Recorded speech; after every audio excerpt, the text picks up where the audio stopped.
अल्लाह का जिक्र करने की बरकत। शेख कबीर आरिफ बिल्लाह सैयदी हजरत अबू सईद खर्राज रज़ियल्लाहु ताला अन्हु फरमाते हैं, अल्लाह ताला जब अपने बंदों में से किसी की खास किफालत करना चाहता है तो उस शख्स पर अपने जिक्र का दरवाजा खोल देता है, और जब वह बंदा जिक्र खुदा से लज्जत पाने लगता है तो उस पर कुर्ब का दरवाजा खोल देता है, फिर उसके और अपने दरमियान से हिजाब उठा देता है और उसे खुसूसी मकामी कुर्ब में दाखिल फरमा लेता है। किताब बजमे औलिया 76-77। इससे मालूम हुआ कि मुसलमानों यानी गुलामाने मुस्तफ़ा सल्लल्लाहु ताला अलैहि वसल्लम को जिक्र खुदा और जिक्र मुस्तफ़ा सल्लल्लाहु ताला अलैहि वसल्लम में मशगूल रहना चाहिए।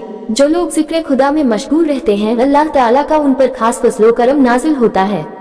अल्लाह ताला उन्हें अपनी हिफाजत में ले लेता है, फिर उसे अपने जिक्र की ऐसी चाशनी और लज्जत अता फरमाता है कि बंदा उससे बाहर आना ही नहीं चाहता।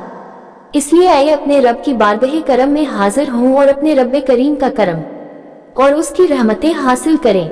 इससे ये भी मालूम हुआ कि जब बंदे मोमिन सच्चे दिल से अपने रब की इबादत करता और उसके जिक्र में मसरूफ रहता है तो अल्लाह तबारक व ताला उसे अपना कुर्ब अता फरमाता है, उसे अपनी बारगाह से करीब कर लेता है, और जब उसे अपना कुर्ब अता फरमाता है तो अपने और बंदे के दरमियान मौजूद हिजाबात यानी पर्दों को उठाकर उसे अपनी मारिफत अता फरमाता है, और फिर बंदा उसकी मारिफत में ऐसा खो जाता है कि वह दुनिया और दुनिया वालों के बीच तो रहता है लेकिन उनसे पूरी तरह बेगाना रहता है। ख़वातीनो हज़रात, हम सब दुनिया की मोहब्बत में ऐसे मगन हैं कि हमें अपने रब की इबादत के लिए वक्त ही नहीं मिलता। लेकिन याद रखें कि दुनिया किसी की नहीं होती, दुनिया वाले किसी के नहीं होते। यह न दुनिया में काम आते हैं और न आखिरत में काम आएंगे। तो फिर हमें अपनी अक्ल से भी सोचना चाहिए कि हम ऐसी चीज से दिल क्यों लगाएं जो हमें दुनिया और आखिरत कहीं भी काम न आए, और ऐसे काम क्यों न करें जो हमें हमेशा और हर जगह काम आए। अल्लाह हम सब पर करम फरमाए, आमीन या रब्बल आलमीन। मौत की सख्ती बुरे अमाल से बचे, मौत की सख्ती बुरे अमल से बचे। सैयदना हजरत इमाम हसन बसरी रज़ियल्लाहु ताला अन्हु ने हुजूर सैयद आलम सल्लल्लाहु ताला अलैहि वसल्लम से रिवायत किया कि मौत की सख्ती और मौत की तकलीफ मोमिन पर इतनी है जैसे किसी पर तलवार से 300 वार किए जाए।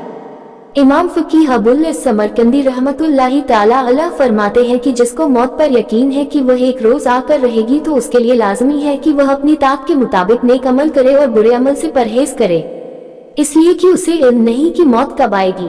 हुजूर सैयद आलम सल्लल्लाहु ताला अलैहि वसल्लम ने सिर्फ उम्मत की नसीहत के लिए मौत की सख्ती और मौत की शिद्दतों का इजहार फरमाया है ताकि वह इसके लिए तैयारी करे और दुनिया की तकलीफों और मुसीबतों पर सब्र से काम ले, इसलिए कि दुनिया की तकलीफों पर सब्र करना मौत की सख्ती पर सब्र करने से आसान है, क्योंकि मौत की सख्ती आखिरत के अजाब और दुनिया के अजाब से ज्यादा दुश्वारी है। किताब तंबीहुल गाफिलीन मुतरजम सम 48/1। इससे मालूम हुआ कि मौत की सख्ती को आसान नहीं समझना चाहिए। अल्लाह अपने महबूब के सदके हमको मौत की सख्ती से बचाए। आज का इंसान दुनिया में पेश आने वाली मामूली मुसीबत को भी सख्त समझता है। हालांकि अभी आपने सैयदना हजरत हसन बसरी रज़ियल्लाहु अन्हु की पेश की हुई रिवायत पढ़ी कि मौत की तकलीफ मोमिन पर इतनी है जैसे किसी पर तलवार से 300 वार किए जाए।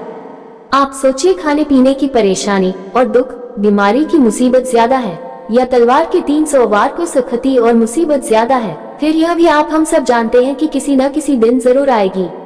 लिहाजा हमें चाहिए कि हम अपनी जिंदगी में कुछ ऐसे काम कर लें जो आखिरत में काम आए, जिनकी वजह से आखिरत की मुसीबतें कम हो जाएं, क्योंकि आखिरत का अजाब और उसकी तकलीफ बहुत सख्त है। अल्लाह हम सब पर करम फरमाए। ख़वातीनो हज़रात, हम सब दुनिया में रहकर दुनिया की जिंदगी बेहतर बनाने की कोशिश करते हैं, कल के लिए कुछ बचा कर रखते हैं, इसी के साथ अपने बच्चों की फिक्र करते हैं कि हमारे मरने के बाद औलाद के कुछ काम आए। लेकिन हम सब जानते हैं कि यह जिंदगी तो आज है कल नहीं, जबकि आखिरत की जिंदगी तो कभी खत्म न होने वाली जिंदगी है, तो हम उसकी फिक्र क्यों नहीं करते? यह एक ऐसा सवाल है जिसका जवाब किसी और को नहीं, सिर्फ और सिर्फ हमें ही देना है। अल्लाह हमें सही समझ अता फरमाए, आमीन या रब्बल आलमीन। प्यारे दोस्तों, अगर आपको ये हदीस पाक अच्छी लगी हो तो प्लीज लाइक शेयर कमेंट जरूर से करें, और हमें सपोर्ट करने के लिए चैनल को सब्सक्राइब करना ना भूलें, नोटिफिकेशन को भी ऑन जरूर करें। जज़ाकल्लाह खैर, खुदा हाफिज।